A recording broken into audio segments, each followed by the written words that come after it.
Galo sonhou com destaque da MLS. Volante era o ficha 1 do Siga. E por que o Siga aprovou Vitor Hugo? E aí, tudo bem com você? Eu sou o Lucas Bretas e esse é o Jogo Rápido do canal Bica Galo. Antes de mais nada, já te peço para deixar aquele like maroto no vídeo, se inscrever no canal, que isso ajuda demais na propagação do conteúdo do Bica Galo para outros torcedores do Atlético e para dar um panorama geral sobre o conteúdo dessa quarta-feira. Nessa quarta de manhã, o Atlético convidou a imprensa e alguns torcedores por meio do programa Galo na Veia, o programa de sócio-torcedor do Atlético, para conhecerem mais sobre o Siga. O que é o Siga? O Centro de Informação do Galo. Foi uma explicação minuciosa comandada pelo Rodrigo Weber, que é o chefe do departamento, detalhando tudo, absolutamente tudo sobre o Siga, o funcionamento, os processos internos, como que eles municiam o departamento de futebol do Atlético para a tomada de decisão. É importante a gente ressaltar isso aqui nesse vídeo. O Siga não tem poder de decidir nada para o Atlético, mas ele tem a função, a missão de municiar o departamento de futebol do Atlético e a diretoria com a maior quantidade de informações possíveis detalhadas para embasar a tomada de decisão. Ou seja, o Siga estuda profundamente, avalia por critérios estatísticos quantitativos, qualitativos e até mesmo subjetivos, emocionais, sobre o jogador para embasar a tomada de decisão. É claro que não se atém só a contratações e saídas de jogadores, isso também passa por uma análise do elenco, dos jogos do Atlético, profunda, dos adversários. É um departamento muito completo no qual o Atlético está investindo muito dinheiro nos últimos anos. Atualmente são 13 profissionais trabalhando no Siga, além dos observadores do Galo que estão de olho em promessas espalhadas pelo mundo. Então um departamento muito completo e que tem acesso a 12 plataformas de dados, de vídeos, base de dados, enfim. É realmente uma coisa muito complexa que o Atlético é um dos pioneiros no Brasil nesse estudo mais profundo de análise de desempenho de mercado. Então, sem mais delongas, bora pro conteúdo que hoje vai ter muita história de bastidor envolvendo o Siga e eu acho que você vai gostar demais. Vamos nessa! E olha só, no início de 2024, o Filipão ainda era o treinador do Galo e ele identificou uma carência no elenco, pediu para a diretoria a contratação de um ponta canhoto. Ele identificava que era uma necessidade importante no grupo do Atlético naquele momento.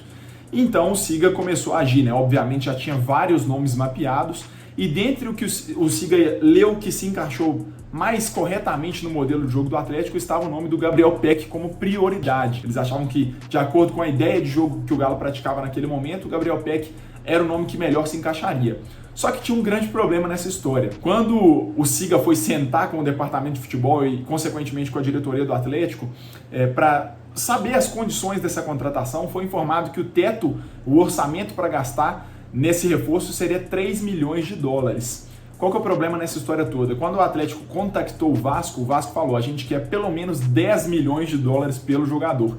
E eles já tinham uma proposta em mãos que alcançava esse valor, ou seja, o Atlético teria que cobrir, oferecer mais do que 10 milhões de dólares para tirar o Gabriel Peck daquele que é um concorrente direto, né? Por mais que o Vasco não tenha as mesmas aspirações talvez que o Atlético, naquele momento era um concorrente, então o Vasco certamente pediria mais para vender o Peck ao Galo. Acabou que não se concretizou, obviamente o Peck foi para o LA Galaxy, onde está se destacando muito lá na MLS, nos Estados Unidos, na Liga dos Estados Unidos, e o Atlético virou os olhos, né? A lista de 100 nomes caiu para 50 nomes e uma das prioridades dessa lista passou a ser o Bryan Palacios, o atacante colombiano que tinha demonstrado potencial no Atlético Nacional. O Atlético enxergava como um jogador ainda a se desenvolver, de um perfil diferente do Gabriel Peck, que já estava um pouco mais pronto, os dois eram jovens. O Gabriel Peck, naquela altura, tinha 22 anos e o Palacios, se não me engano, tinha 20. Então o Atlético entrou em contato com o Atlético Nacional, a negociação caminhou e o Palacios acabou sendo contratado. Mas o desejo inicial do Galo, que passou longe de ser concretizado naquele momento por uma questão orçamentária, era o Gabriel Peck. Informação revelada hoje pelo Rodrigo Weber nesse encontro do Siga com os jornalistas. Outra história interessante, essa já mais para o meio de 2024, quando Gabriel Milito já era o treinador do Galo. Identificou-se a necessidade da contratação de um zagueiro pela direita e, obviamente, o nome de quem estava ali na listinha do Siga entre os prediletos, Lianco, que se encaixou perfeitamente nesse time do Atlético posteriormente, mas o processo de contratação teve uma participação decisiva do Siga. Primeiro porque Obviamente o SIGA se baseia em dados, em análises quantitativas e qualitativas, como eu falei, mas obviamente todo mundo que trabalha ali é ser humano e também tem seus desejos, né? O Rodrigo Weber, como comandante do SIGA, ele tinha o Lianco na lista de jogadores preferidos dele, e em uma das reuniões com a diretoria discutindo essa possível contratação, ele falou: pelo amor de Deus, traz esse cara. Foi o que ele nos disse hoje no encontro com os jornalistas lá no CT, e tem uma história interessante sobre isso também. Junto com o departamento de futebol, quando as contratações do Galo já estão mais avançadas, as negociações, conversas já estão mais avançadas, é apresentado o projeto ao jogador, numa reunião que normalmente acontece online. E o Lianco tinha uma proposta do Botafogo que era financeiramente muito superior à do Galo, era mais atrativa nesse aspecto, só que o projeto, a apresentação do projeto pelo SIGA e pelo departamento de futebol foi decisiva para a tomada de decisão dele e do staff dele em virem para o Galo. Nessa reunião é discutido a estrutura do clube, a torcida, a história, a diretoria da SAF, modelo de jogo, como que o jogador se encaixa naquele modelo que está sendo praticado pelo Galo.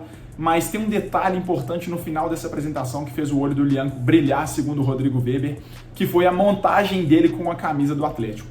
Ele já estava bem entusiasmado, bem empolgado durante a reunião, e quando ele viu aquela imagem, ele falou assim: cara, eu estou convencido que realmente é no Galo que eu preciso jogar. Tomou a decisão de vir, e eu acho que assim, tem tudo para ser um dos maiores ídolos da história do Atlético. É claro, depende das grandes conquistas, de manter o bom nível de futebol dentro de campo, mas está caminhando para ser um cara de muita identificação. Teve uma participação decisiva do SIGA a contratação do Lianco.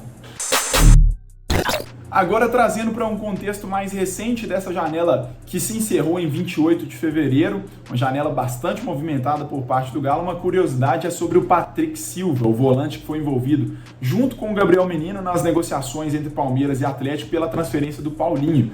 18 milhões de euros, mais de 115 milhões de reais na cotação da data da transferência, uma das maiores da história do futebol brasileiro, movimentou bastante o mercado, foi uma notícia que repercutiu no Brasil inteiro, porque realmente foi uma transferência muito expressiva. Mas por que o Atlético contratou o Patrick Silva? É importante destacar que essa negociação ela teve várias etapas. O Atlético tentou incluir o Rony nessa negociação, também foi uma informação revelada pelo Rodrigo Weber nesse encontro de hoje. Posteriormente, é claro que naquele momento não deu certo, mas posteriormente as equipes concretizaram uma operação em separado que trouxe o Rony para Belo Horizonte, mas enfim, diante das opções que tinha naquele momento, o Atlético mapeia a partir do SIGA o Campeonato Brasileiro Sub-20 e tinha uma lista com centenas de jogadores, os dados quantitativos, qualitativos, como eu já falei, sobre todos esses jogadores que disputaram o Campeonato Brasileiro Sub-20 no ano passado. O primeiro da lista entre os mapeados pelo Galo, sabe quem era? O volante Patrick Silva.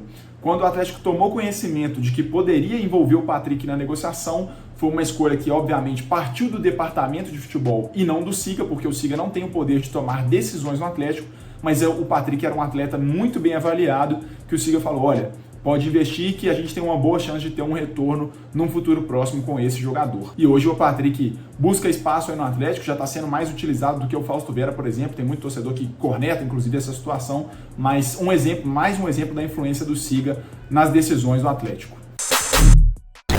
Mas e a situação do Vitor Hugo, jogador que chegou recentemente na janela de exceção vindo do Bahia, um empréstimo, pedido da comissão técnica do Cuca? Qual foi a relação do SIGA com essa contratação do Galo? É importante esclarecer o seguinte: o Vitor Hugo ele jogou 11 jogos no ano passado, 10 pelo Panathinaikos da Grécia e 1 pelo Bahia, e nesse ano ele fez somente um jogo pelo Bahia. O Cuca já conhece o jogador, trabalhou com ele em 2016 no Palmeiras, foram campeões brasileiros juntos. É claro que a indicação do treinador tem um peso muito grande nessa contratação, porque provavelmente o SIGA não indicaria esse jogador conforme o parâmetro destinado pelo Atlético, principalmente que a SAF quer priorizar jogadores jovens, enfim, mas era uma necessidade que o Cuca enxergava no elenco de ter um zagueiro canhoto, então veio o Vitor Hugo. Olha só, o período sem jogar, de acordo com a análise do SIGA, foi pontual na carreira dele. Ele sempre teve uma minutagem alta, sempre esteve bem fisicamente e teve uma boa primeira temporada no Bahia antes desse empréstimo ao Panathinaikos. Foi a análise do SIGA e isso pesou também. Outro ponto que pesou: o Galo pediu ao Bahia dados físicos de treinos e jogos do Vitor Hugo e concluiu que ele estava num nível aceitável fisicamente. O que acontece? Por ser um jogador de idade um pouco mais avançada, ele tem 33 anos, o SIGA sugeriu ao departamento de futebol que buscasse um contrato de 1 ano, até o fim do ano, para suprir essa carência até o final do ano. Outra situação analisada pelo SIGA: o departamento de análise do Galo enxerga que o Renan, zagueiro das categorias de base, do Sub-20, tem potencial para compor o elenco profissional em 2026. É um jogador canhoto, com um perfil parecido, e por isso também essa indicação do contrato de 1 ano. Além de tudo, para dar suporte para essa decisão do Atlético, o Galo conseguiu uma composição salarial junto ao Bahia, ou seja, o Atlético não paga a totalidade dos salários do Vitor Hugo.